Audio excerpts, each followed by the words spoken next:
Hi everyone. இந்த video நம்ம 6th first term Tamil புக்கில் தமிழ் தேன் அப்படிங்கிற பாடம் தான் பார்க்க போகிறோம். டிஎன்பிஎஸ்சி இருக்கட்டும், டிஎட் எக்ஸாமாக இருக்கட்டும், இந்த மாதிரி நீங்கள் புக் படிக்கிறது ரொம்ப யூஸ்ஃபுல்லாக இருக்கும். ஃபுல்லாக படிக்காமல் நம்ம வந்து கிராமரும் சரி, ஆத்தரும், அப்புறம் சொல்லும் பொருளும் இதெல்லாமே படிக்கலாம், நூல்வெளி படிக்கலாம்.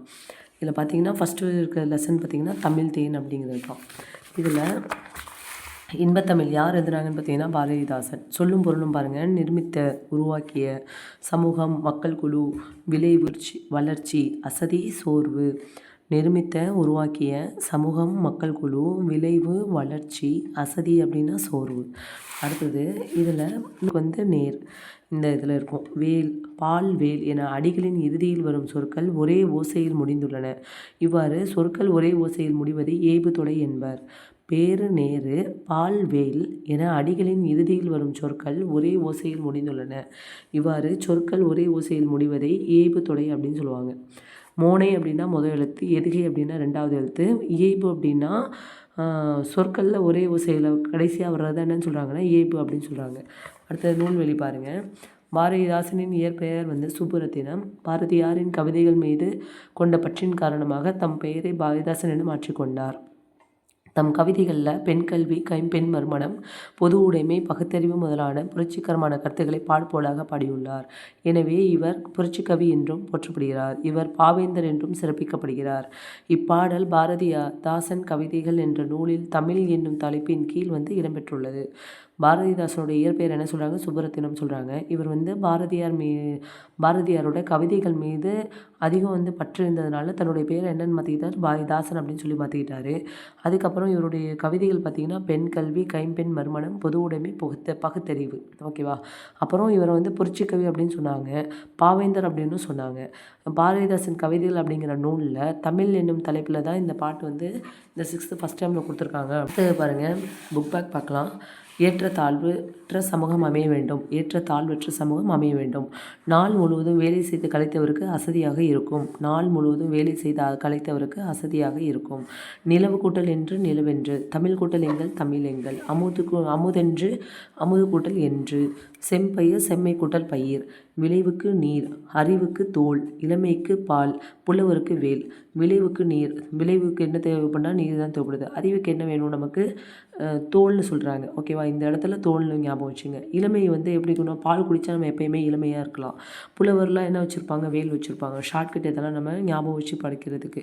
விளைவுக்கு நீர், அறிவுக்கு தோல், இளமைக்கு பால், புலவருக்கு வேல். ஓகேவா? அதுக்கப்புறம் அடுத்த லெசன் பார்த்திங்கன்னா வளர்தமிழ் அப்படிங்கிறது செகண்ட் லெசன். இதில் உலகில் வந்து 6000க்கும் மேற்பட்ட மொழிகள் வந்து இருக்குது. அதில் பேசுகிறதும் எழுதுறதும் ரெண்டையும் சொல்கிறாங்க. ஓகேவா? இதில் யாமறிந்த மொழிகளிலே தமிழ் மொழி போல் இனிதாவது எங்கும் காணும் அப்படின்னு சொல்கிறது. இது யாருடைய வரிகள் பார்த்திங்கன்னா பாரதியாருடைய வரிகள். யாமறிந்த மொழிகளிலே தமிழ் மொழி போல் இனிதாவது எங்கும் காணும் அப்படின்னு சொல்லிட்டு பாரதியார் பாட்டு. அடுத்தது பாருங்கள், என்று பிறந்தவள் என்று உணராத இயல்பினலாம் எங்கள் தாய் அப்படின்னு சொல்லிட்டு இந்த வரிகளும் யாருடையதுன்னு பார்த்திங்கன்னா பாரதியார் பாட்டு தான். ஓகேவா? அதுக்கப்புறம் இதில் கேட்டாங்க, வலஞ்சொல்லி எழுத்துக்கள்னு எதை சொல்லுவாங்கன்னா ஆனா, ஏனா, ஒளன்னா, முழுசொல்லி ந, ஞ. இந்த 5மே வந்து வலஞ்சொல்லி எழுத்துக்கள். இடஞ்சொல்லி எழுத்து அப்படின்னு பார்த்திங்கன்னா ட, ய, ல. அவ்வளோதான். ஓகேவா? இதுக்கப்புறம் இதுக்கு வந்து கேட்டிருந்தாங்க டெட் எக்ஸாமில் 1ல் கேட்டிருந்தாங்க. சொல் வந்து என்னென்னா தமிழ், தமிழ்நாடு, தமிழ்நாடு. முதலில் ஆளப்படும் இலக்கியம் வந்து எதுன்னு கேட்குறாங்க. அப்புறம் அதனுடைய மேற்கோள் என்னன்னு கேட்குறாங்க. தமிழ் அப்படின்னா தொல்காப்பியம். தமிழ்னானது தொல்காப்பியத்தில் ஆளப்படுது. அது என்ன மேற்கோளில் சொல்கிறாங்கன்னா தமிழன் கிளவியும் அதனோர் அற்றே. தொல்காப்பியமில் எழுத்து அப்படிங்கிற இதில் வந்து 385வது வரியில் இருக்குது. அடுத்தது தமிழ்நாடு, சிலப்பதிகாரம், வஞ்சிக்காண்டம். தமிழ்நாடு அப்படிங்கிற இதில் சொல்கிறாங்க சிலப்பதிகாரம், வஞ்சிக்காண்டம். இமிழ்கடல் வேலியை தமிழ்நாடு ஆக்கிய இது நீ கருதினை ஆயின் அப்படிங்கிறது வந்து தமிழ்நாடு அப்படிங்கிறது சொல்கிறாங்க. அடுத்தது வந்து தமிழன். தமிழன் அப்படின்னா அப்பர் தேவாரம். அப்பர் தேவாரம். தமிழன் கண்டாய் திருத்தாண்டகம். தமிழன் கண்டாய் மேற்கொள்ள திருத்தாண்டகம் 23. ஓகேவா? இப்போ பாருங்கள், சீர்மை என்பது ஒழுங்குமுறையை குறிக்கும் சொல். தமிழ் மொழியின் பல வகை சீர்மைக்குள்ள அதன் சொல் சிறப்பு குறிப்பிடத்தக்கது.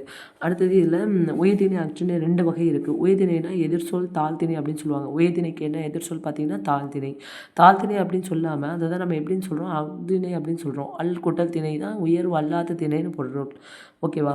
இப்போ பாகற்காய் எப்படி இருக்கும்? கசப்பு உடையதாக இருக்கும். ஆனால் அதை கசப்பு காய்ன்னு சொல்லாமல் இனிப்பு அல்லாத பாகற்காய் அப்படின்னு சொல்கிறாங்க. இனிப்பு அல்லாத காய் தானே சொல்கிறாங்க, பாகற்காய்ன்னு சொல்கிறாங்க.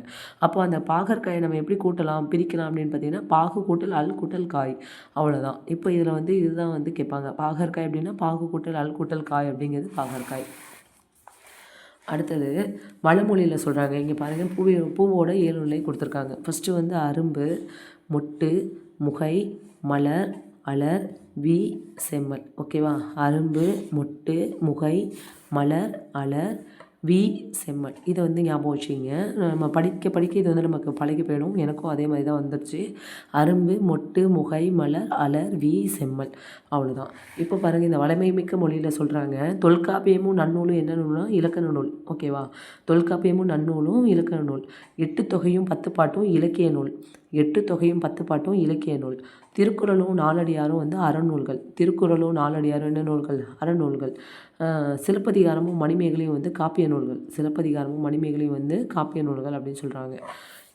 அவ்வளோதான். அப்புறம் இந்த மா அப்படிங்கிற ஓர் எழுத்துக்கு எவ்வளோ பொருள் இருக்குது பாருங்கள். மரம் 12 இருக்கும். மரம், விலங்கு, பெரிய, திருமகள், அழகு, அறிவு, அளவு, அழைத்தல், துகள், மேன்மை, வயல், வண்டு போன்ற பல பொருளை தருகிறது அப்படின்னு சொல்கிறாங்க. வளர்மொழியில் பாருங்கள், இசைத்தமிழ் வந்து எண்ணத்தை வெளிப்படுத்துமா? சரி. இயல் தமிழ் வந்து எண்ணத்தை வெளிப்படுத்தும். இசைத்தமிழ் வந்து உள்ளத்தை மகிழ்விக்கும். நாடகத்தமிழ் வந்து உணர்வில் கலந்து வாழ்வின் நிறைக்குறைகளை சுட்டி காட்டும். அவ்வளோதான். செய்யுள், கவிதை, புது கவிதை, துளிப்பா போன்றதெல்லாம் வந்து கவிதை வடிவங்கள். செய்யுள், கவிதை, புது கவிதை, துளிப்பா அப்படிங்கிறது கவிதை வடிவங்கள். கட்டுரை, புதினம், சிறுகதை போன்றது வந்து உரைநடை வடிவங்கள். செய்யுள், கவிதை, புதுக்கவிதை, துளிப்பாங்க அப்படிங்கிறது கவிதை வடிவம். கட்டுரை, புதினம், சிறுகதை போன்றன உரைநடை வடிவம் அப்படின்னு சொல்கிறாங்க. அதுக்கப்புறம் பார்த்திங்கன்னா தெரிந்து தெளிவோம்ல, இது ஏற்கனவே நான் வீடியோவாக வந்து ஷார்ட்ஸ் போட்டிருக்கேன். இருந்தாலும் இதையும் நம்ம படிச்சுப்போம். ஏன்னா டைரெக்டாக கொஷின் கேட்கும்போது நமக்கு வந்து திரும்ப திரும்ப படிக்கும்போது அது ஈஸியாக ஆன்சருக்கு நம்ம பண்ணுறதுக்கு ஈஸியாக இருக்கும். தாவர இலை பெயர்கள். ஆல், அரசு, மா, பலா, வாழை அப்படின்னா இலை. அகத்தி, பசலை, முருங்கை அப்படின்னா கீரை. அருகு, கோரை அப்படின்னா புல். நெல், வரகு அப்படின்னா தாள். மல்லி, தலை. சப்பாத்தி, கள்ளி, தாளை அப்படின்னா மடல். கரும்பு, நாணல் அப்படின்னா தோகை. பனை, தென்னை அப்படின்னா ஓலை. கமுகு, பாக்கு அப்படின்னு சொல்லுவாங்க. அதுக்கு பேர் வந்து கூந்தல். அடுத்தது பார்த்திங்கன்னா தமிழ் எழுத்துக்கள் வந்து 6th டேர்ம்லேயும் கொடுத்துருக்காங்க, 9th புக்லேயும் கொடுத்துருக்காங்க. தமிழ் எழுத்துக்களை அறிவோம். க, உ, ஞ, ஷ, ரு, சு, ஏ, அ, கு, க, 0 அப்படின்னு எழுதுறது தான் என்னதுன்னா தமிழ் எழுத்துக்கள். 1 2 போட்டு எழுதுனீங்கன்னா கண்டுபிடிச்சிடலாம் இதை. அதுக்கப்புறம் இந்த வரி கேட்கலாம். நீண்ட நீண்ட நீ நீண்டு வாழ வேண்டும். வானம் நீ தீண்டும் தூரம் நீ வளர்ந்து வாழ வேண்டும். அன்பு வேண்டும், அறிவு வேண்டும், பண்பு வேண்டும், பரிவு வேண்டும். இந்த வரிகளை கொடுத்துட்டு யாரோடதுன்னு கேட்டால் அறிவுமதி. அடுத்தது பாருங்கள், தொன்மை என்னும் சொல்லின் பொருள் என்னென்னா பழமை. இடப்புறம் அப்படின்னா கூட்டல் புறம். சரியா? சீர் இளமை அப்படின்னா சீர்மை கூட்டல் இளமை. இதை வந்து நம்ம எல்லாருமே சீர் கூட்டல் இளமைன்னு பிரிப்போம். 6th புக்கில் ஃபஸ்ட் டேர்மில் இருக்குது. சீர்மை கூட்டல் இளமை அப்படிங்கிறது தான் கரெக்டான ஆன்சர். அடுத்தது சிலப்பதிகாரம் அப்படின்னா சிலம்பு கூட்டல் அதிகாரம் அப்படின்னா சிலப்பதிகாரம். கணினி கூட்டல் தமிழ் அப்படின்னா கணினி தமிழ். தமிழ் போல் இனிதாவது எங்கும் காணும் என்று பாடியவர் யாருன்னா பாரதியார். தமிழ் போல் இனிதாவது எங்கும் காணும் என்று பாடியவர் பாரதியார். மா என்னும் சொல்லின் பொருள் வந்து விலங்கு. மா என்னும் சொல்லின் பொருள் வந்து என்னது? விலங்கு. நாம் சிந்திக்கவும் சிந்தித்த திசையில் வெளிப்படுத்தவும் உதவுவதுதான் என்னது? மொழி. தமிழில் நமக்கு கிடைத்துள்ள மிக பழமையான இலக்கண நூல் தொல்காப்பியம். மொழியை கணினியில் பயன்படுத்த வேண்டும் எனில் அது எண்களின் அடிப்படையில் வடிவமைக்கப்பட வேண்டும். அவ்வளோதான். இது வந்து ஃபஸ்ட் லெசனில் உள்ளது. அடுத்தது ஒளி பிறந்தது அப்படின்னு இதில் அடுத்தது முக்கியமானது எதுன்னு பார்த்தீங்கன்னா தமிழில் திருக்குறள் எனக்கு மிகவும் பிடித்த நூலாகும்னு சொன்னாங்க. அதுபோல் லிலியன் வாட்சன் எழுதிய விளக்குகள் பல தந்த ஒளி என்ற நூலையும் எனக்கு மிகவும் பிடிக்கும் அப்படின்னு சொன்னது யாருன்னா அப்துல் கலாம். போலியோவினால் பாதிக்கப்பட்டவர்கள் 3 கிலோ எடையுள்ள செயற்கை கால்களை பொருத்தி கொண்டு சிரமப்பட்டு நடப்பதை பார்த்தாரு. அதனால் கார்பன் கருவிகளை வந்து 300 கிராம் எடையில் செயற்கை கால்கள் உருவாக்கப்பட்டது. தமிழ் எழுத்துக்களின் வகையும் தொகையும் அப்படிங்கிறது இலக்கணம். இதில் இந்த டெட் பேப்பர் 2ல் பார்த்திங்கன்னா ஃபுல்லாக முழுக்க இலக்கணம் தான் கேட்டிருந்தாங்க. 1ல் வந்து ஆத்தர்ஸ்லாம் கேட்டிருந்தாங்க. தமிழ் மொழி இலக்கண வகைகள் எத்தனை பார்த்திங்கன்னா 5 இலக்கணமாக. எழுத்து இலக்கணம், சொல்லி இலக்கணம், பொருள் இலக்கணம், யாப்பு இலக்கணம், அணி இலக்கணம். இதெல்லாமே தெரியும் எல்லாருக்கும். ஓகேவா? அப்புறம் 5ம் குறுகி ஒலிக்கிறது. எது? ஆனா, ஈனா, ஊ, ஏ, ஓ இந்த 5மே வந்து குறுகி ஒலிக்கிறது. ஆ, இ, உ, ஏ, ஐ, ஓ, ஔ இந்த 7மே வந்து நீண்டு ஒலிக்குது அப்படின்னு சொல்கிறாங்க. அவ்வளோதான். அதுக்கப்புறம் குறில் எழுத்துக்கு எவ்வளோ மாத்திரைனா 1 மாத்திரை. அப்புறம் நெடில் எழுத்தை குறிக்கும் அளவு கால அளவு எவ்வளோன்னு பார்த்தீங்கன்னா 2 மாத்திரை. குறிலுக்கு 1 மாத்திரை, நெடிலுக்கு 2 மாத்திரை. மெய் எழுத்துக்கு எவ்வளோன்னு பார்த்தீங்கன்னா அரை மாத்திரை தான். மெய் எழுத்துக்கு வந்து எவ்வளோது அரை மாத்திரை தான். இப்போது வல்லினம் கசட தப்பறை அப்படின்னு ஞாபகம் வச்சிங்க. அது மேலே புள்ளி வச்சிங்கன்னா வல்லின எழுத்துக்கள் கிடைச்சிரும். மெல்லினத்துக்கு வந்து ஞனன நமன, ஓகேவா. அதுக்கப்புறம் இடையினத்துக்கு பார்த்தீங்கன்னா எரல வளலை, அவ்வளோதான். இது ஞாபகம் வச்சிட்டாலே நம்ம வந்து என்ன பண்ணலாம், அடிக்கலாம். கசட தப்பற அது ஆறும் வந்து எப்படி இருக்குமா, வன்மையாக ஒலிக்குமா. ஞனன நமன அப்படிங்கிற ஆறும் வந்து மென்மையாக ஒலிக்கும். எரல வளல ஆகிய ஆறும் வந்து வன்மையாகவும் இல்லாமல் மென்மையாகவும் இல்லாமல் இரண்டுக்கும் இடைப்பட்டு ஒலிக்கிறதா என்னது இந்த எரல வளல அப்படிங்கிற இடையினம் அப்படின்னு சொல்லுது, ஓகேவா. அவ்வளோதான்.